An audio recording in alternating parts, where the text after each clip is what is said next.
Katie. Today I want to tell you real quickly the difference between active dry yeast and instant yeast, or fast rising instant yeast. Now, this has been a confusing point to me in the past, and I thought it might be to you as well. So let's just talk about that for a few minutes before I make my pizza crust, which you can see in other videos. All right, active dry yeast is yeast that can actually, or it needs to be proofed in water, warm water. Now, the way I do that is you can take a temperature, use a thermometer, and the water needs to be between 90 and 110 degrees.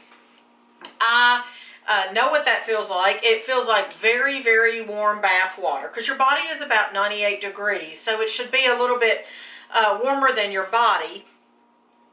Your body's 97, 98, something like that. So I just use my finger, but very warm bath water, not too hot.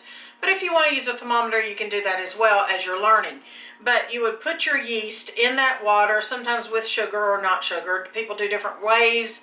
Recipes call for different things. But this active dry yeast does need to be proofed in water before it is used in a recipe. The fast rising instant yeast is actually yeast that can be added directly to flour. For example, the recipe on the back calls for pizza crust, and it calls for adding the yeast to the flour, directly to the flour. It says to store in a cool, dry place, which is true for both, and use the best before dates, and bring the yeast to temperature before use, and that is true for both of these as well. And again, preparation instructions on the back of these little envelopes. It says no need to dissolve if adding directly to dry ingredients. So that is the difference on instant yeast. So just think of it as it being a faster and quicker option. I will say I don't know all the science behind yeast. I'm not a science lover, but I will tell you that this has been somewhat genetically modified, and from its original form.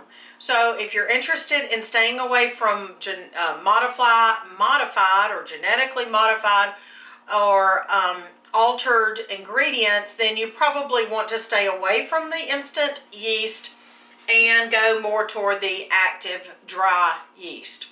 That is just a quick summary of the difference between instant yeast and active. So figure out a way for you to remember that. I just remember that instant is just faster and can be added directly to the flour.